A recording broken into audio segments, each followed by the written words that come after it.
Good morning. Death toll from flooding. Most time our politicians just bring in policies too, for sure. Incidentally, we have several more stories. The legislature was carefully crafted to 22.2% inflation rates as of April this year. What does that say about where we are as a country? I think Nigeria has resorted to being resilient. Before you call the police station, before they even leave, they take permission from I don't think there's really anything on ground to improve. the struggle, the ASU strike. Minister of Education volunteered and said, give me 2 weeks. It was a life. The president never gave me any deadline.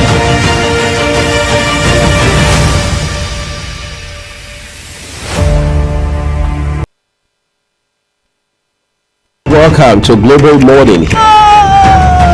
Death toll from flooding. Most time our politicians just bring in policies too, for sure. Incidentally, we have several more stories. The legislature was carefully crafted to 22.2% inflation rates as of April this year. What does that say about where we are as a country? I think Nigeria has resorted to being resilient. Before you call the police station, before they even leave, they take permission from I don't think there's really anything on ground to improve. the struggle, the ASU strike. Minister of Education volunteered and said, give me 2 weeks. It was a life. The president never gave me any deadline.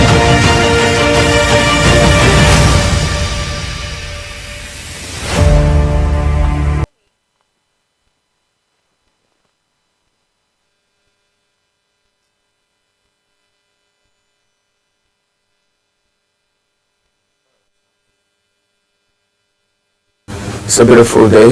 Welcome to Global Television. It's the day that the Lord has made. As a matter of fact, we are glad that everyone is live and kicking just the way it is. Every day comes with its own realities, and one of the things that helps us scale and navigate through the day is how we get the day started. This morning we are here on Global Television bringing you Global Morning, and everything happening from around the world will also be brought to you. As we look at the pages of the newspaper this morning, then we have two major discussions that will be bringing to you this beautiful Thursday morning. Just like a joke, the month is moving, I don't know, some persons, it depends on every individual anyway, but for me, the month is moving so smoothly, you know, unlike January that some persons said it drags. This January seems not to be dragging. That's for me. I don't know what the other person is thinking, because everyone looks at each day differently. My name is Ramsey Enoch, and of course I'm being joined by my colleague on Global Morning today. Queen Agaba is right here. Good morning, Queen. Good morning, Ramsey. It's a pleasure being here on Global Morning with you.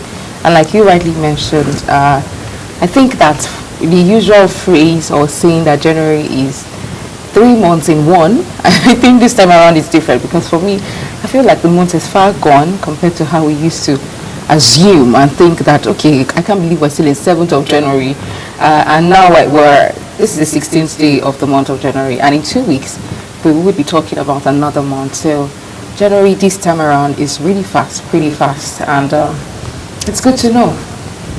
As a matter of fact, I think some persons are excited that the month is running very fast, 16th of January 2025. Well, how are you kicking? How is it going?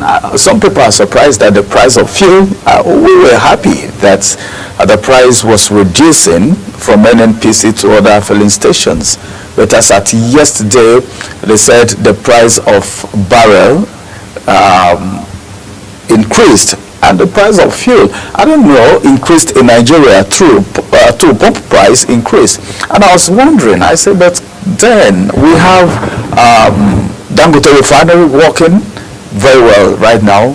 The Warri Refinery, like we said, working even though it's not optimal yet, so it's not 100%. Then also the Port Harcourt Refinery is also in operation. And any little thing happening from the international scene gets to affect us directly, almost immediately. And I keep wondering, why should we have all of that? Does Dangote Refinery export crude?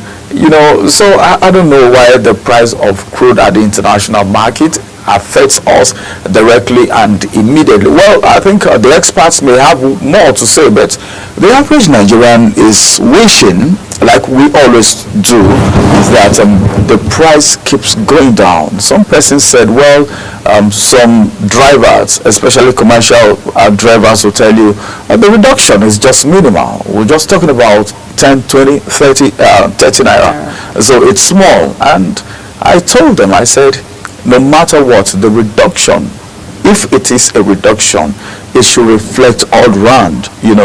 The prices that is being paid for fare should also reduce, even if it is by 100 naira, or maybe even if it is 20 naira, and here we are, the price going up again. But I think another thing should be the culture of the people.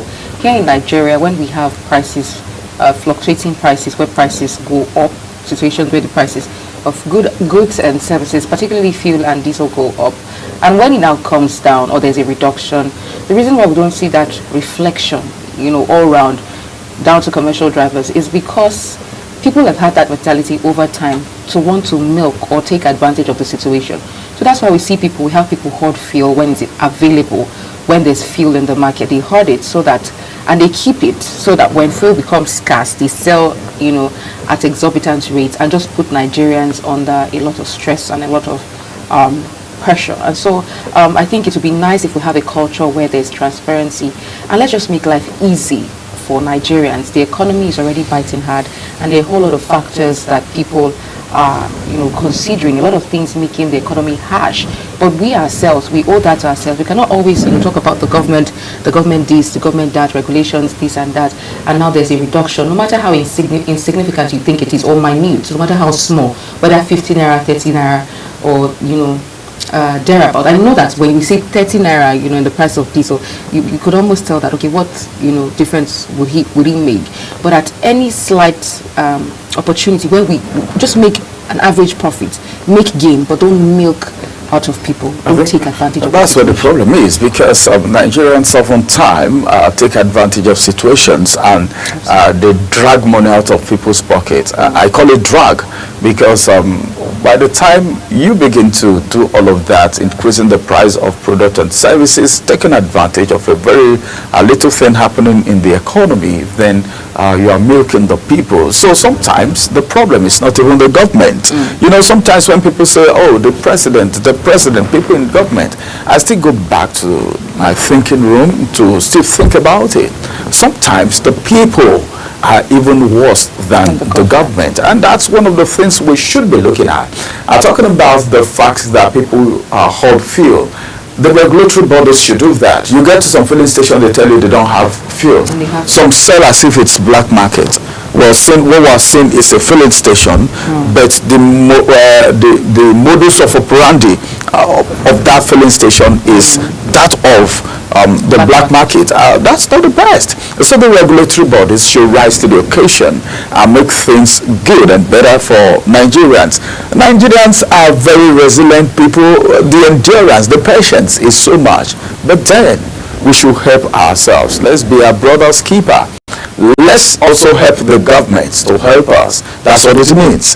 Because if you're playing your part and the government is playing her part, then we'll have a smooth run, and we won't all just depend on the economy like that. So that's where it is right now. And one other thing again is the fact that some of the things happening, talking about court cases, from elections, reactions, what's happening in Rivers State is still on. You get to Edo State is still on. Benue State is still on. Actions, reactions, and the aftermath of elections. I think that of Benue State is a chairmanship tussle in APC. I think the case is still in court. Then you get to Rivers State. You know what is happening there. The assembly thing, Fubara still struggling, trying to find his footings. Then you get to Edo State, and so many things happen in politics. But it's so amazing that unlike before, by now, the sitting government should have a very strong opposition, and sometimes you will come to think about it, and we Nigerians are really wondering of what will happen in 2027. Like someone said, he said any average politician that gets into office, they start thinking of the next election almost immediately. But then some of these things happening looks like a distraction. Maybe they are trying to distract Nigerians, because the relationship between these people, these politicians, is still there. You need to see them behind closed doors, but when they come to the fore, when they come to the open, they make it look like there is trouble somewhere. So Nigerians just need to be very wise at this very particular point in time. And the problem, one of the major problems that we have in Nigeria is the fact that after election, people at the grassroots still keep this enmity. This person is my enemy, is in the other party, he fought against me during the election, and you see malice and some kind of animosity, but the people at the top there are already gone past the whole situation. So sometimes I begin to look at it, and you will be tempted to say, well, politics at the grassroots is different from politics up there. But I think the bottom line is that no matter what happens, we are still one Nigeria, irrespective of our tribes and tongue. Let there be unity in diversity, so that we can all move the nation forward. Quickly, we'll go on a quick break. After this break, we'll return and we'll take you through the pages of the national dailies. Stay with us.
Many thanks for staying with us. If you just joined us, this is Global Morning here on Global Television, and we are looking at the front pages of our national dailies. This morning we're starting with the Vanguard newspaper.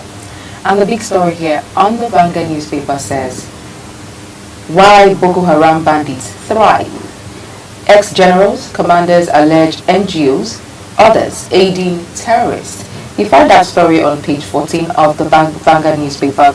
And it says, the writer here says, why war against Boko Haram, banditry, I beg your pardon, others is unending. Retired generals say NGOs, international agencies, covertly aiding supply of arms to terrorists in forest. And also explain why foreign countries refuse to sell arms to Nigeria. Note, locals covertly providing membership for terrorist groups laments efforts to sell arms to sponsors sabotaged by vested interest. Also suggests ways out of security challenges. We also have right here Shatima, Akume, Akpabio, Abbas, others lay wreaths at Armed Forces Remembrance Day parade. Governors make donations and promises. We also have on the Vanguard, above the nameplate here, we have inflation rises to 34.8% as festive period drives up demand.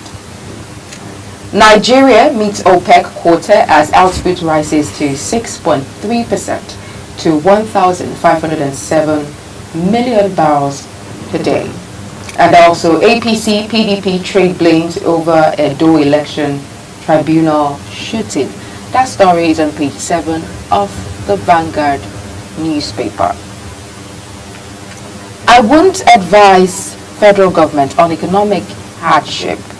Emir Sanusi, this is attributed to Sanusi. Israel, Hamas reach Gaza ceasefire hostage release deal. That story you find on page 26 of the Vanguard newspaper. Stories here now. Sports. We have on sport. Super Eagles B draw. Super Eagles B draw Senegal, Congo, and Sudan. Ryder says, as CAF boss says, Kenya, Tanzania, Uganda will be excellent hosts. Well, these are the stories we have right here, and then we have a picture of some of our leaders in front of the Vanguard newspaper commemorating the Armed Forces Remembrance Day. We have a picture of the Vice President, amongst others right here. Which of these stories, we have a couple of headlines you think you want to react to? But first of all, I think the story of inflation, inflation rising to 34.8% as festive period drives up demand. The festive period is over, but we're still living for the aftermath of the festive period. All that came with it, prices soared, prices went up and have refused to climb down. And that's the thing we've always been talking about. When it's festive season or whenever there's a price surge, an upward spiral of prices of goods and services, for it to come down, it takes the grace of God. Even when other factors bothering on these prices have come down, take for instance maybe fuel, cost of transportation, or the product itself, or they're subsidized, there's subsidy for those products.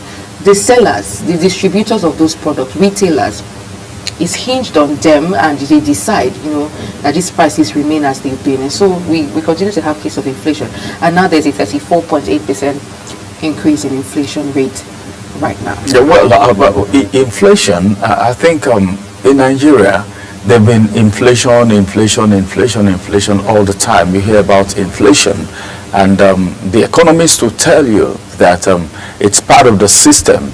Inflation is part of the system.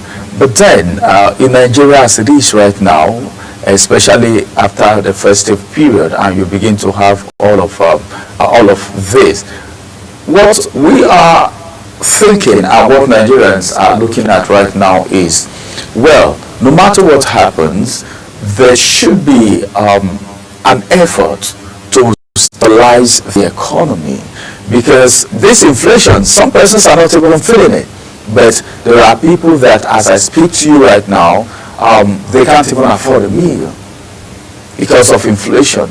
And this inflation is as a result of the festive period that just passed, hike in price of commodity, everything. In fact, which day I was thinking, I wanted to know what someone can really do, to cope with the system right now. And what I resorted to is, well, self-help. You just need to try everything within your means, creativity, bring your talents to fore, and at least just do your best and leave the rest. Because at this point in time, if you want to look at the inflation and the situation in the economy, the challenging economy, you may have what we call high blood pressure. That's it. Because if sometimes you overlook certain things, because if you want to be following the level of inflation, the rise in the price of service and products that has led to this inflation, if you want to be following it, there are sometimes I tell people there are some news that you shouldn't even listen to, because some of the things we see on social media, on some media houses, they are not encouraging anymore. So what you just need to do is, well, play your own part, cut your clothes according to the size of the cloth and not the size of your body, so that at least you will know that you are still pushing on. So that's what it is for me as far as this inflation is concerned. Then the issue of I think, should I call that allegedly an accusation or maybe a fact? Because we keep hearing these things and nothing is being done. The issue of sponsoring terrorism, supplying arms to terrorists, and the issue of international organization or maybe international bodies or the other countries, foreign countries refusing to supply arms to Nigeria or probably sell, because when we say supply, it's sell to Nigeria, is becoming worrisome. Because if we keep hearing that generals or maybe retired generals or maybe influential people in the society are behind the kidnap, the robberies, the terrorism, the insecurity that we have in this country, in their own country, is not a welcome development. That was how Boko Haram started like a joke.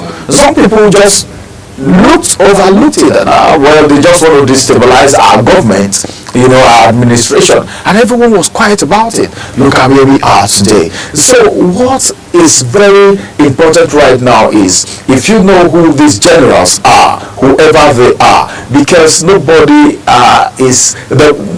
the ambition of anyone is not worth the blood of any Nigerian, irrespective of what you are getting, and no matter how much you are making from it. Your quest, your greed, is not worth the blood of any Nigerian. Look at the lives being wasted. There is no day that will go that you won't hear of terrorists attacking people or bandit kidnappers in Nigeria. We can't play our roads anymore. Then sometimes you begin to wonder, because the security of operatives have complained in the past that the kind of arms these terrorists use is not even near what security agents have. So you begin to think about it. How did they get these things? What's happening to our borderlines? Who is behind it? How did it get into the country? Is the border that porous? These are questions that we should ask, because if we keep hearing, before now we heard that there are some persons who were suspected to be sponsors of these terrorists. Nothing has been done. Have they been brought to the fore? Are they in court? Is the case going on? These are questions we should ask as Nigerians. So if we keep hearing these things, it's beyond just hearing it on papers, hearing it in the news. The action, the federal government should rise to the occasion. I believe in the President of the Federal Republic of Nigeria, because he's someone that has Nigerians at heart, and he can do anything for the life of Nigerians. So this is high time. If these generals are known, it is high time the law take its course. Absolutely. Well, let's look at another paper for you, one of our national dailies.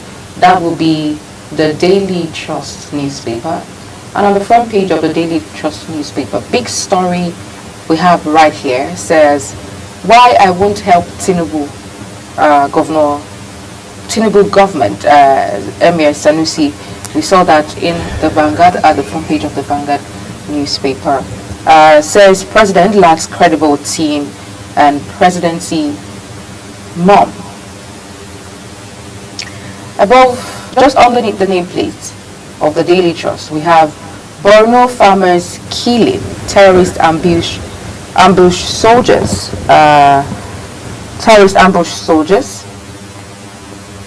Others recovering corpses. This is a very sad one. And war on Gaza, Israel-Hamas seal ceasefire deal. And then we have prison decongestion. Federal government to pardon convicts. Inaugurates committee.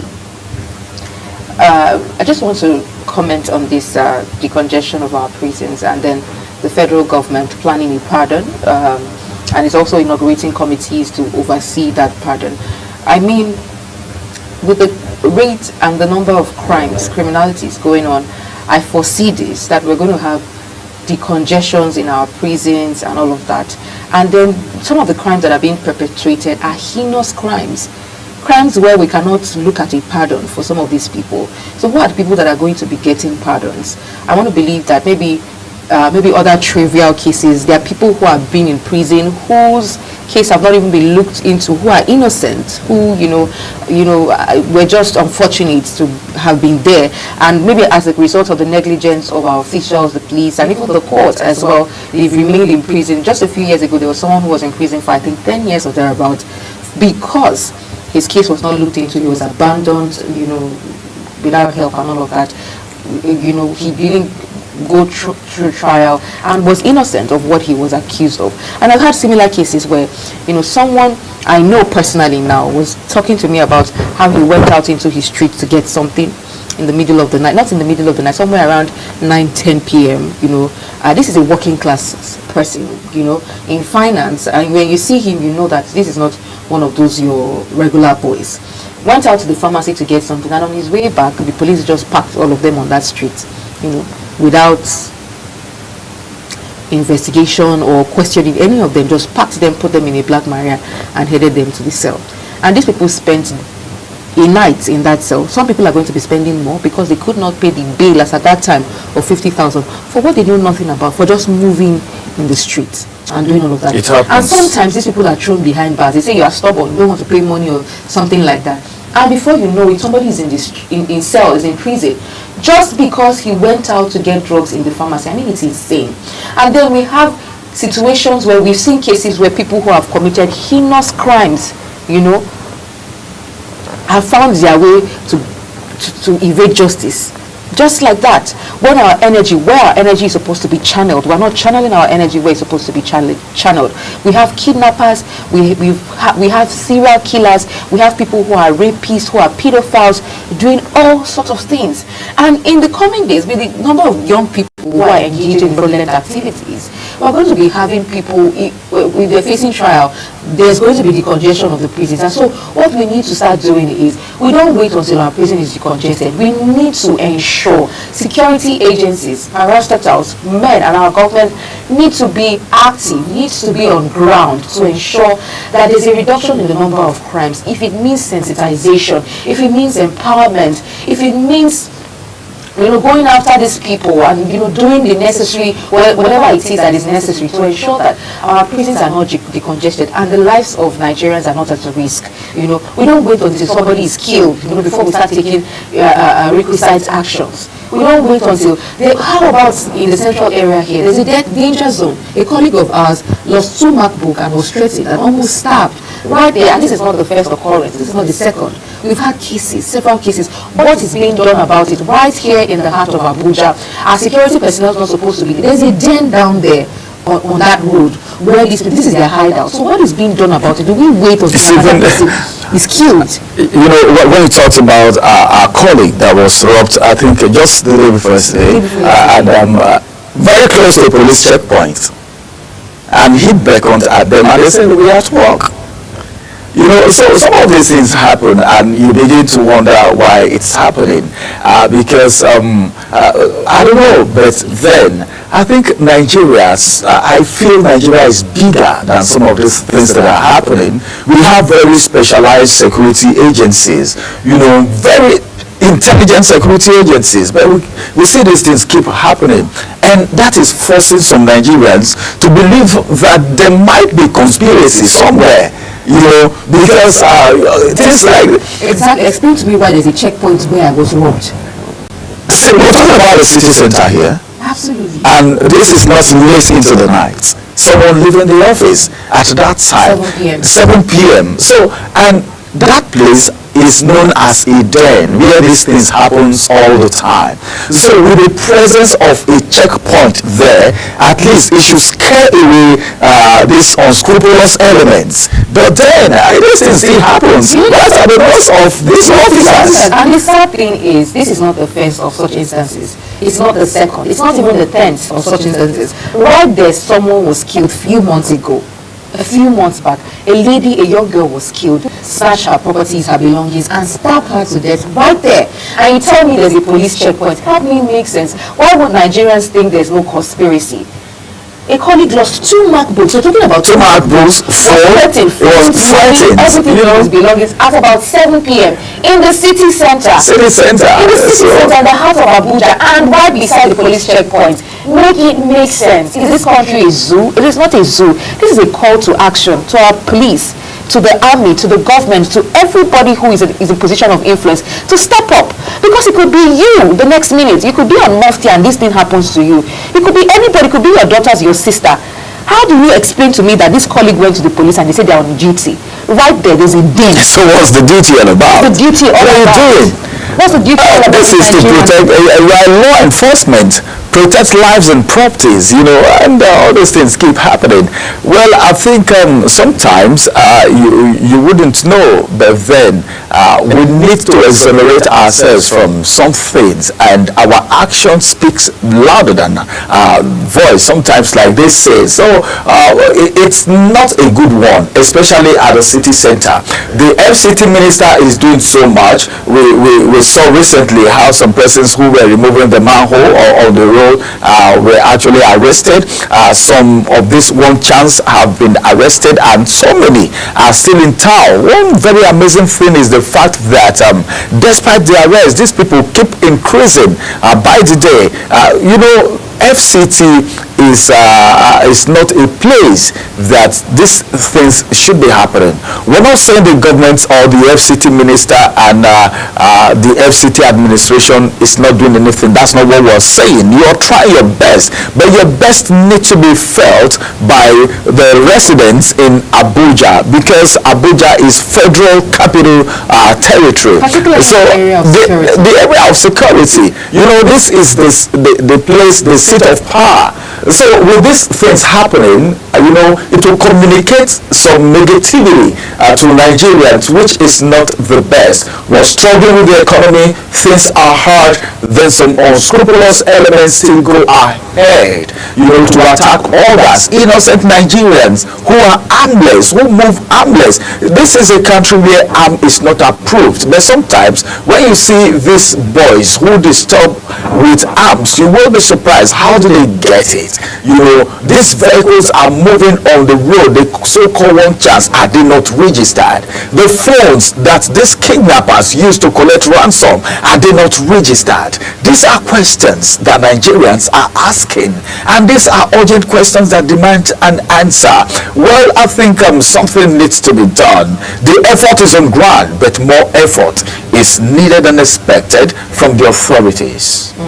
Well, at this point, I think we'll take a quick break now, and when we return, we'll continue to look at the front pages of the paper. Please stay with us.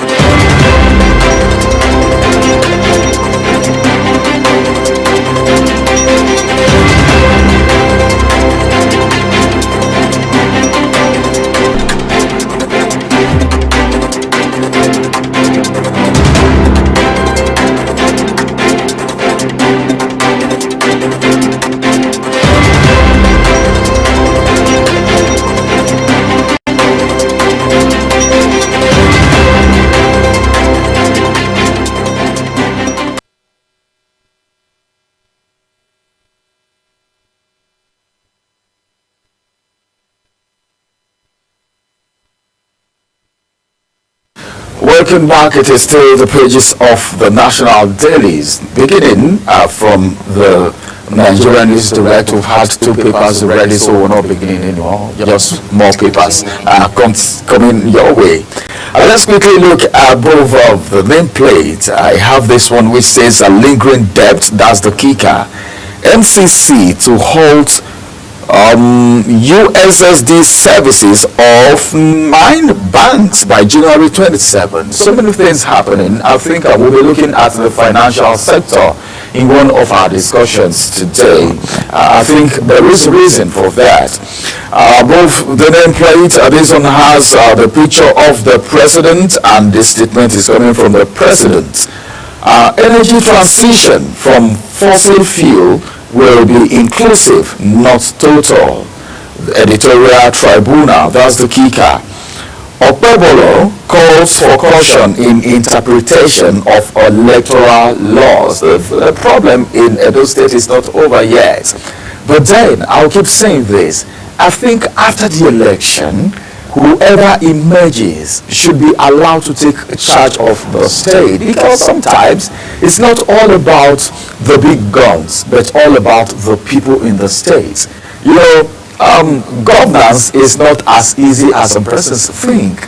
If you're not there, you may not know how difficult it is to be in charge of a state. If you've been a leader before, even if you're leading 2, 3, 4, 5, 6 persons, you will know what I'm talking about. But then, electoral interpretation of electoral laws, caution, all right, that's coming from Okpebolo. Then this one says, release statistics backing your claim of increased poverty in Ogun State. Abiodun challenges CUPP, that's for Ogun State. Inflation rate hits 34.80%. as experts warn that excessive revenue targets may worsen inflation. Now to the star story on the Nigerian News Direct. Tax reform bills will ensure Nigeria reaps benefits of booming digital economy. This is coming from FRS chairman. Two writers to that story actually. The first writer says, expresses confidence in passage of bills. Then the second writer says, as lawmakers set 25 trillion naira 2025 revenue target for FRS. Alright, tax reform bills will ensure Nigerians reap benefits of booming digital economy.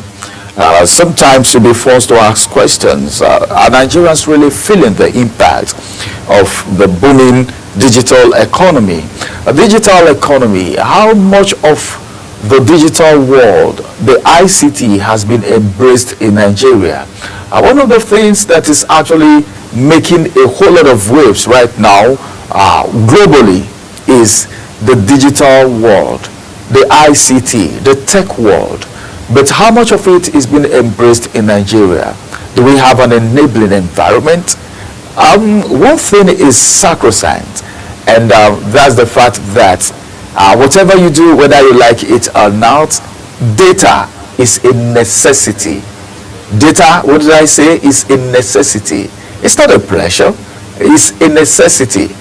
Because if you don't have data, all these things, you can't do it.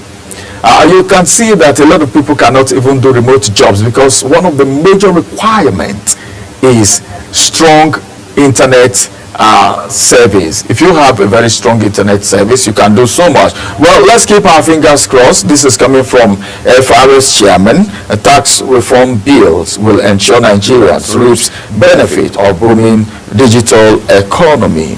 And that's the size of the headlines from the Nigerian News Direct, and that takes us to the next paper. The next paper that we have here is the Guardian newspaper.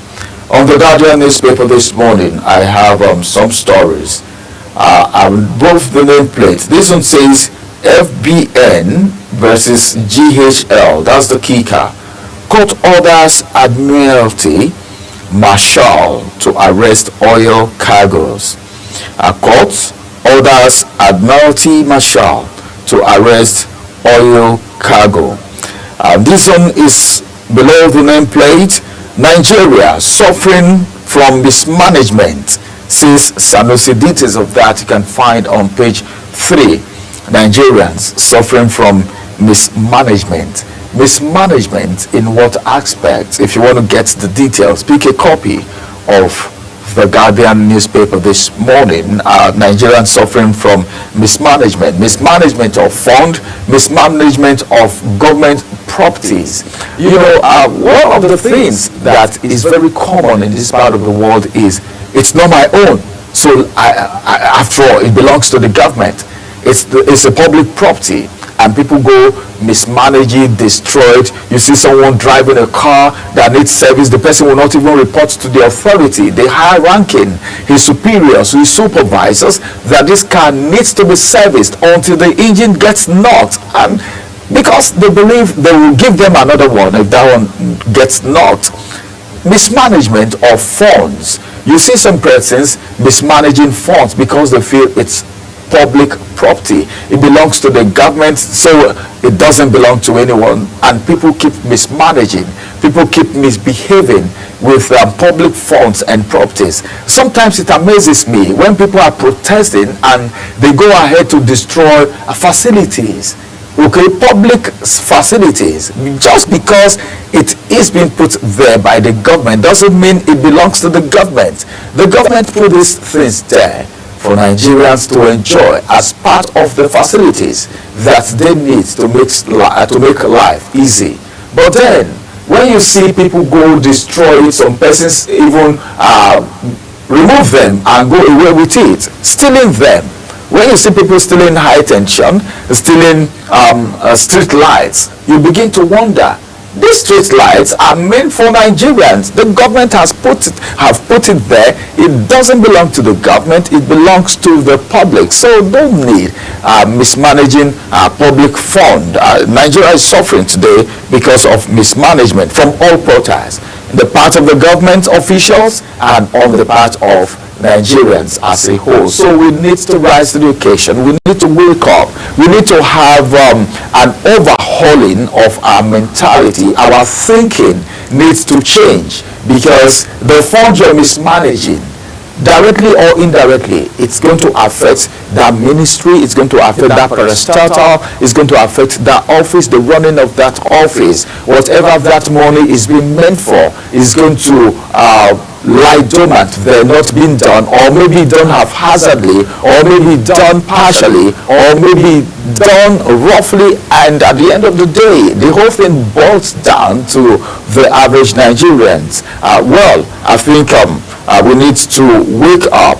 For Sanusi to say this means there are reasons. Remember, Sanusi was one time CBN governor, and of course he's been in public offices, the emir of Kano State.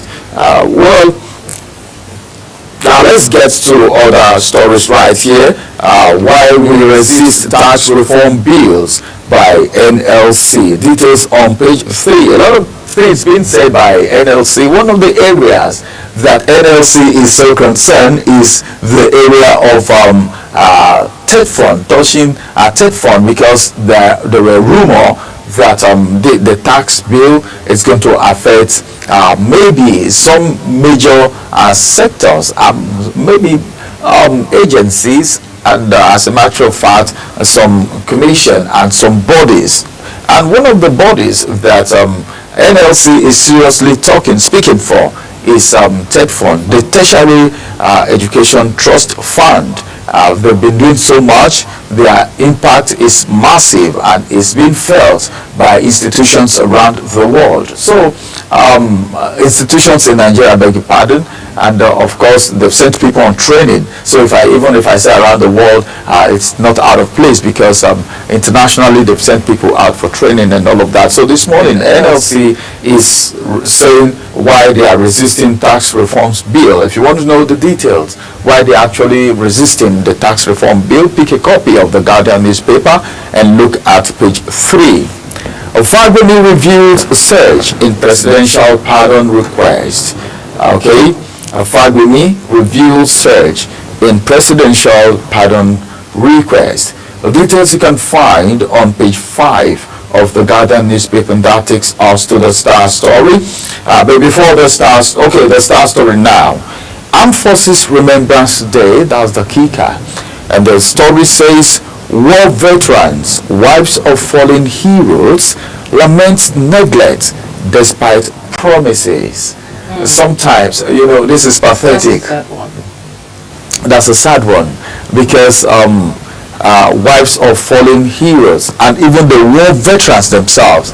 And these war veterans, if you see some of them right now, some of them are not really in good health condition right now, because some of them were affected. Some of them, maybe you see them limping. Some of them, maybe you see them with one limb. Some of them, you see them because of maybe gunshots, wounds from gunshots, so many things. These are veterans, people who have defended the territorial integrity of Nigeria, protecting lives and properties. Look at what is happening in the northeast. Look at what is happening in the south. We have our security agencies spread all over Nigeria, defending the territorial integrity of the nation, lives and properties. Then afterwards, our promises are being made, and some even lost their lives in the process. Their wives and children, the widows, and of course the orphans, the children who don't have fathers right now. Some don't have mothers anymore, so some are even orphans, as the case may be. So these promises that has been made, why not follow it? Keep the promise. Set up a committee, look at these promises, let the needful be done. If there is anyone who is supposed to be treated fairly in this country, it is supposed to be wives and children of fallen heroes who died in active service, and even war veterans too. So this is one of the things that actually happened yesterday. Yesterday was Armed Forces Remembrance Day. And the sad thing about this, aside from the fact that the promises, most of them, they promised, during the funeral services of their husbands, they promised a lot, make a whole lot of promises that the families will be taken care of, the children sponsored throughout their tertiary educations. But that's not the sad part, that these promises are not fulfilled. That's not even what is saddening. It's the fact that the gratuity, the pension is delayed or not, does not even get to the families. Somehow the manipulations and all of those with the system, and then this family is left stranded. That's the sad part. At least what is duly owed to the family is not given to them. Outside of the promise, while it is important that when you make certain promises, it's even better you don't promise at all. But when you make certain promises, particularly to people who have lost their lives in the service to the nation, it should be followed. There's no excuse, to make a promise to a widow or a child who is now fatherless, and then you don't follow up that promise. It only shows that when you follow up such promises and you put these people at heart, it shows that their father died a worthy death, protecting the interests of Nigeria, and that they are not left alone, and that they have the backings of the armed forces and people who are in the force. So when we make promises, let us remember, as we honor our fallen heroes, let us also remember the widows of these fallen heroes and honor them as well. It's another way to remember the fallen heroes, reaching out to their families. I saw in the news that yes, some of the widows of the fallen heroes came out and made statements. I'm sure something will be done about that. Well, I think something needs to be done, and if the wives of fallen heroes are being treated well, those who are alive, who are at the war front right now, who are facing the terrorists and all of that, will be encouraged, because they know that adventure, anything happens, God forbid, if anything happens and their life is gone and they are no more, their families will be taken care of, because that's all they have. It will encourage them to even concentrate on their job. But then the issue of compromise, maybe the issue of reluctancy and all of that will come in if they are saying things like that. And even if war veterans are not being treated well, don't you think the people who are in one front will be thinking twice? What happens even after retirement? How am I going to be treated? What's going to happen to my pension? Pension is paid to people who have retired from active services, and of course money and promises being made to these people and the wives of fallen heroes should be at least adhered to. The promises should be kept. More headlines still coming from the Vanguard newspaper this morning. Victims of Bodija explosion laments unfulfilled promises 1 year after another promise not fulfilled. Lower inflation hinged on physical monetary efforts amid high food prices. Economists, shippers express worry over customs 12 trillion naira revenue target. Dirty December. $500 terrorism tax proposal exploitative, says NITCOM.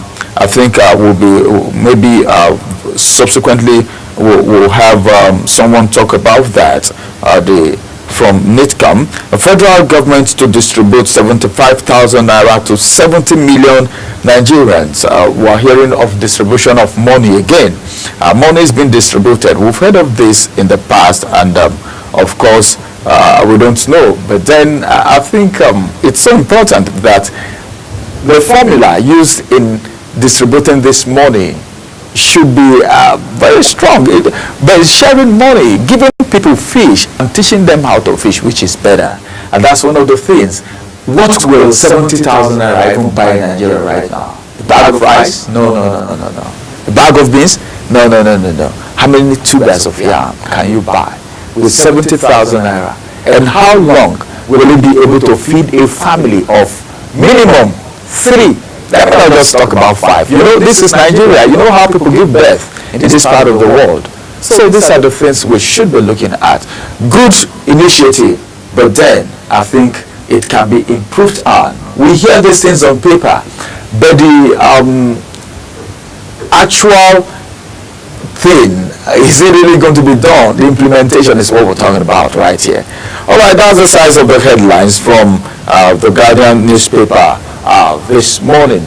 Let's get to the next paper before we go on break, because as it is right now, the AM news will be coming to you after the newspaper headlines. So I'll hand you over to Queen for the next paper briefly.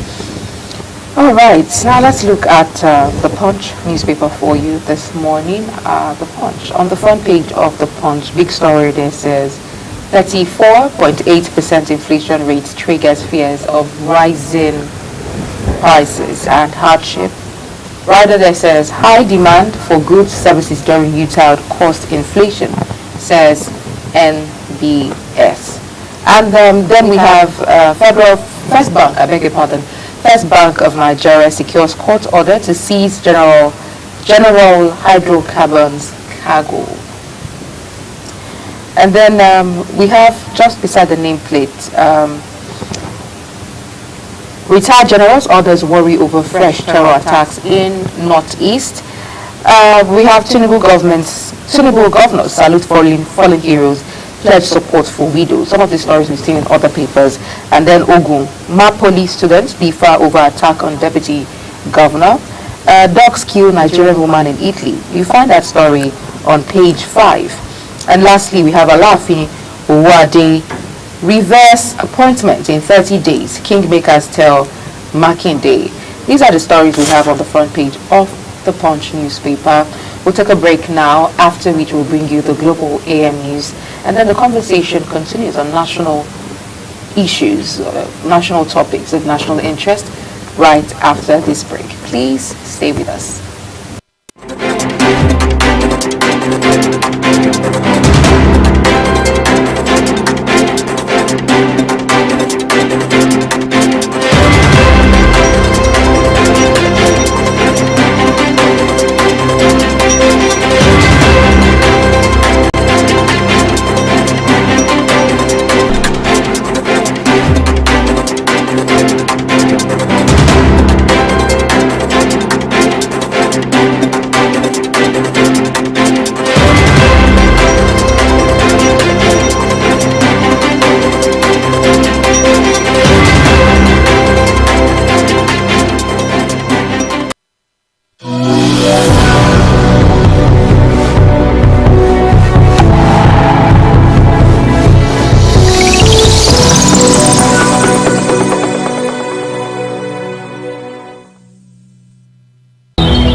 Global Morning is your top morning show here on Global Television. We bring you fresh news updates daily while delving into a variety of current affairs and topics. Global Morning aims to deliver newspaper review, latest news with experts on key global issues, and at the same time keeping you well informed about important events, both national and international. Global Morning serves as a valuable source of information, helping viewers like you start your day well informed. Stay connected from Mondays to Sundays to a wide range are the latest news making rounds on Global Morning. We're on the road to protest. The president meets all of our demands.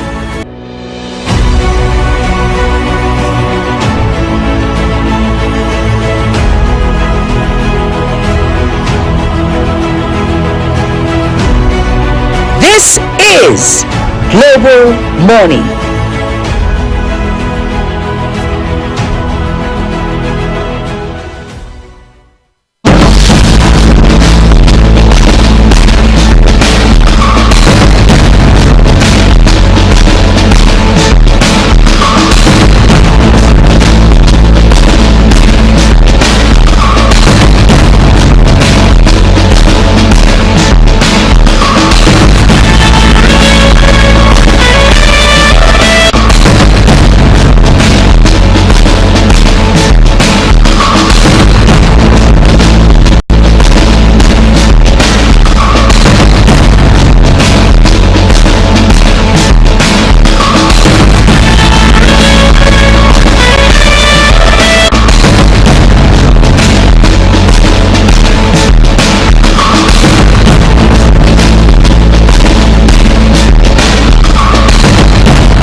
Hello and welcome to all our viewers in Nigeria and around the world to the Global Air News on Global Television.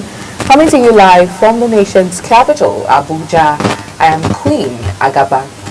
A quick reminder that Global Television is on DSTV channel 365 and free to air on Nigecomsat. President Bola Ahmed Tinubu assured a global audience on Wednesday in the United Arab Emirates that Nigeria is ready to work with other nations to build a resilient, equitable and sustainable world for all. President Tinubu spoke on the second day of the 2025 Abu Dhabi Sustainability Week on the theme From Climate Imperatives into Economic Prosperity, Bridging Africa with the Global Energy Future. The President declared that no single nation can walk the road to sustainability alone, stressing that global interconnectedness demands collective action, knowledge sharing, and mutual support. The Speaker of the House of Representatives, Sajid Abbas, has identified the 2025 Appropriation Bill and Tax Reform Bills as key legislative priorities for the National Assembly this year. Abbas, who spoke in a welcome address delivered by the Deputy Speaker, Benjamin Kalu, following lawmakers' reception from the Christmas and New Year break, emphasized the importance of these reforms to Nigeria's economic recovery and fiscal stability. The lawmaker says these reforms are essential for broadening the tax base, improving compliance, and reducing dependency on external borrowing.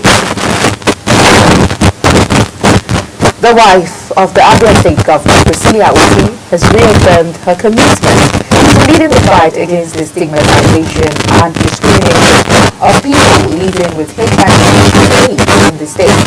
Mrs. Uti made this pledge during a meeting with members of the network of people living with HIV and AIDS in Nigeria and the key population group at her residence in Vosi, Isialangwa South local government area. She emphasized the administration's resolve to improve the lives of people living with HIV and AIDS through advocacy, empowerment, and providing a supportive environment free from stigma. The Academic Staff Union of Universities at the Gombe State University has rejected the appointment of an acting vice-chancellor for the institution by the governing council. Addressing newsmen after a Congress meeting, the chapter's chairman of the union, Dr. Suleiman Bawo, described the appointment as illegal. Now, we'll take a quick break now. The news will continue shortly. Please stay with us.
Thanks for staying with us. Operations of the Nigerian Police Force has arrested 4 suspects who counterfeited foreign currency in Kano and Nasarawa states. In Kano State, the operatives were said to have apprehended Noura Ibrahim and discovered counterfeit currency, including 129,542,823 in counterfeit currencies on December 8, 2024.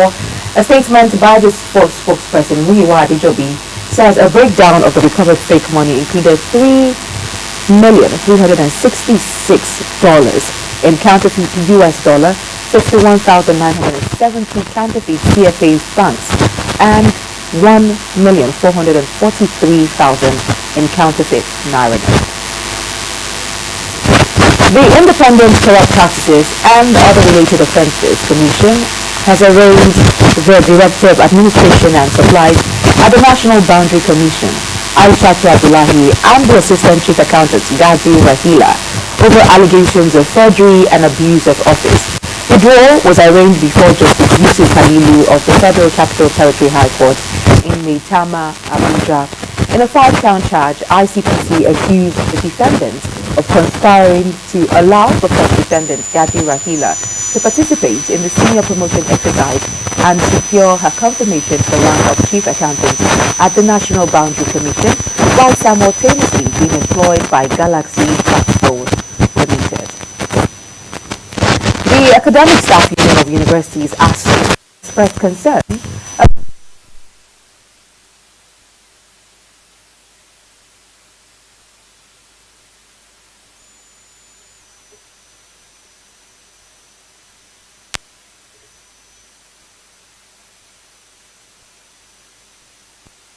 plant is for the newly established Nigerian Education Loan Fund, NELFund.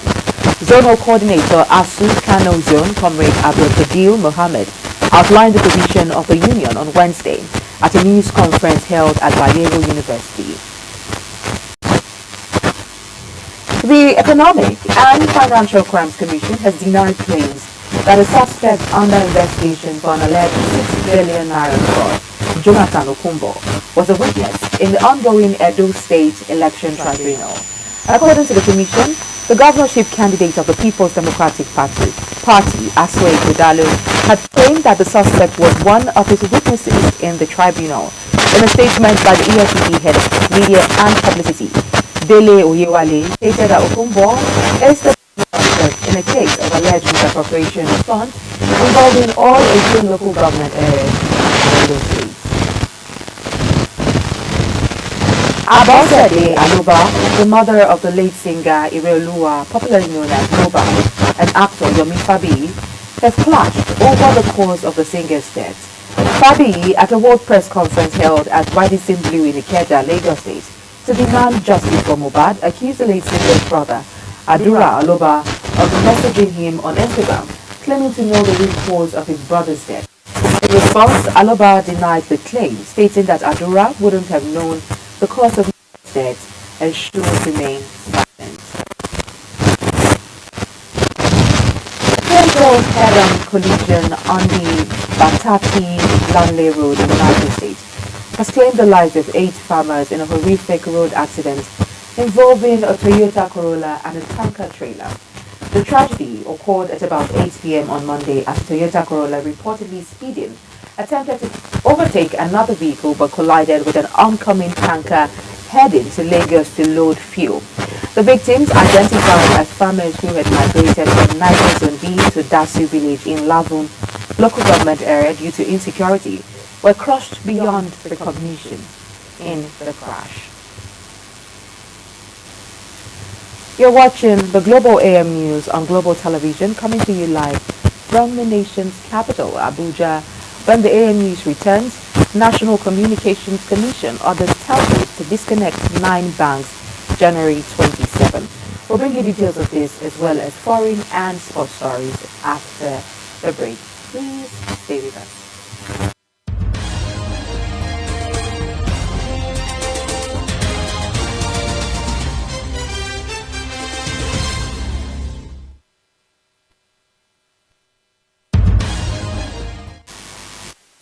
Well, many thanks for staying with us. If you just joined us, this is Global Television, bringing you live broadcast of the Global News. In business, the Nigerian Communications Commission has authorized telecommunications companies to disconnect the unstructured supplementary service data codes assigned to 9 financial institutions due to unpaid debts. This directive was made in a public notice signed by NCC's Director of Public Affairs, Ruben Mola. The telecom regulator says affected banks must settle their outstanding obligations by January 27, 2025, or risk losing access to the USSD codes. The federal government has reiterated its commitment to enhancing collaboration with indigenous oil service providers as a critical strategy to boost crude oil production and drive the growth of the oil and gas sector. Minister of State for Petroleum Resources, Oil, Senator Heineken Lokobiri, made this assertion during an inspection of Geoplex oil field services and WCS facilities in Port Harcourt, Rivers State. Naimeka Okafor, Special Advisor on Media and Communications to the Minister, noted that Senator Lokobiri emphasized the importance of supporting indigenous service providers to achieve the nation's production targets. Britain's annual inflation rate unexpectedly fell to 2.5% last month. Official data showed easing some pressure on the Labour government faced with economic unrest. Analysts have forecast no change in the consumer prices index from the 2.6% figure in November. The latest readings from the Office for National Statistics comes one day after Finance Minister Rachel Reeves was forced to defend the government's handling of the economy following a recent sharp run-up in state borrowing costs and a hefty drop in the pound.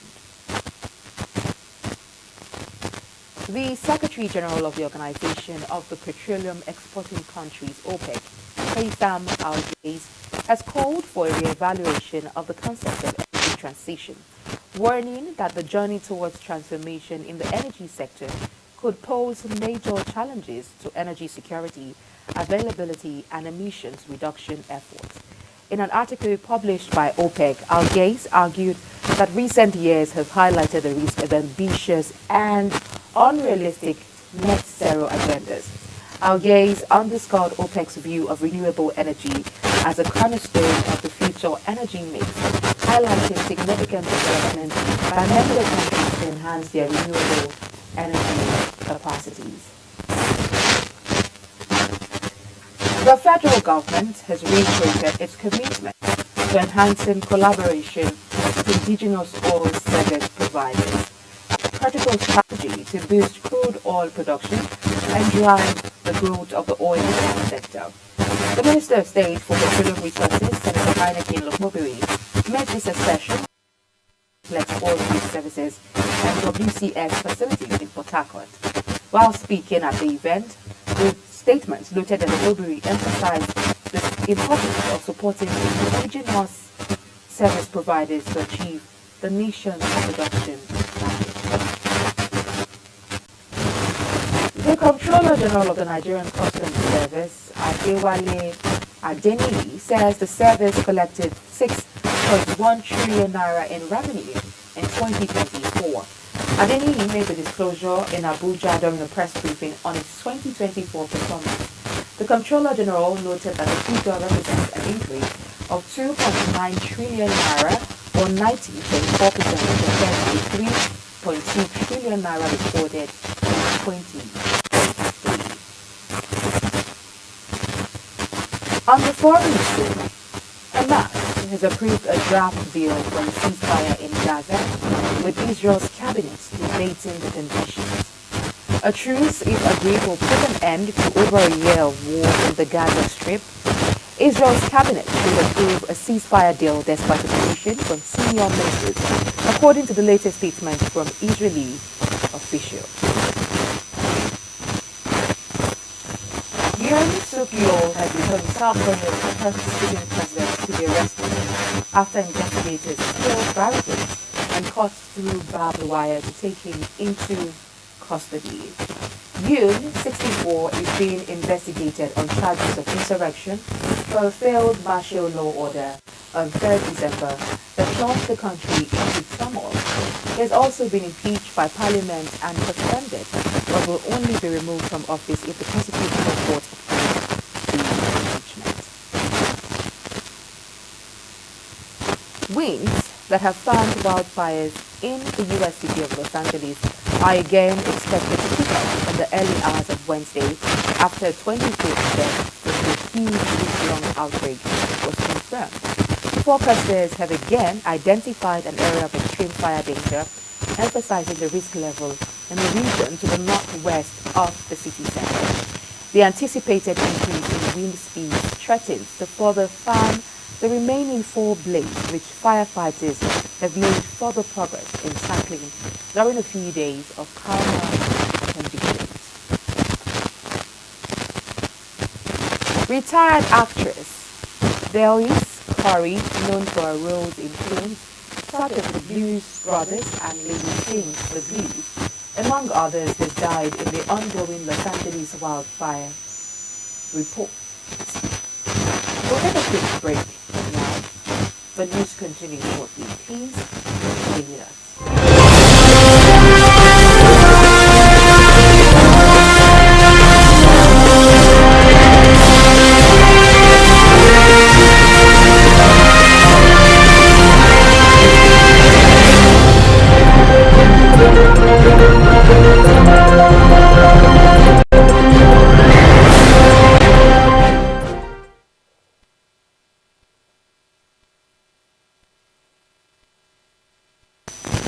Many thanks for staying with us. In sports, new Super Eagles coach Eric Schelle is set to embark on a crucial European tour next week to connect with senior members of the national team.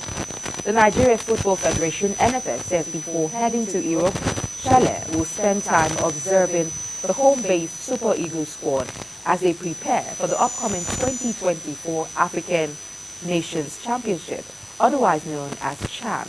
This initial interaction will afford him the opportunity to assess the local talent and begin integrating his vision for the team. Well, that's it on the Global AN News, and it came to you live from the nation's capital, Abuja. A quick reminder that Global Television is in DSTV, channel 365, on Star Times, channel 276, and free to air on Nigecomsat.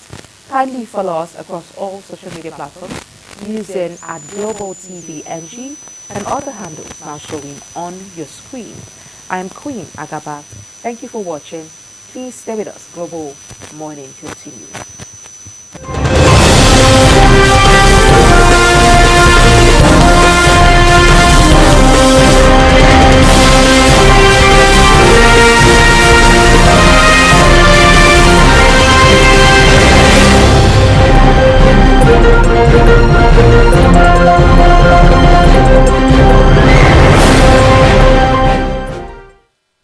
Welcome to Global Morning.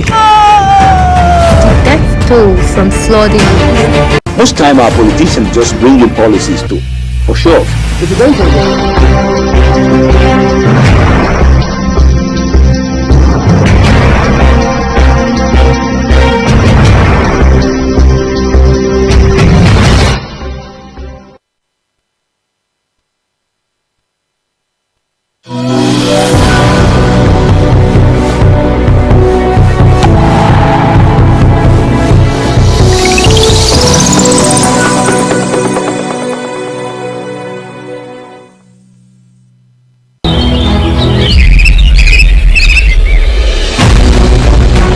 Global Morning is your top morning show here on Global Television. We bring you fresh news updates daily while delving into a variety of current affairs and topics.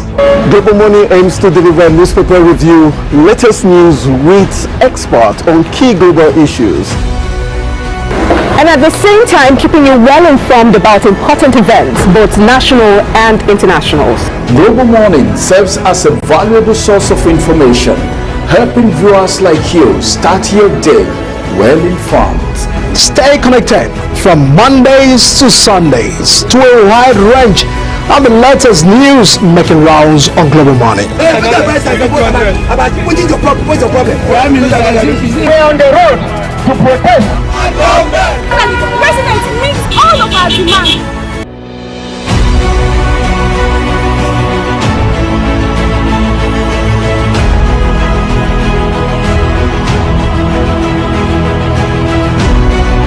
This is Global Morning.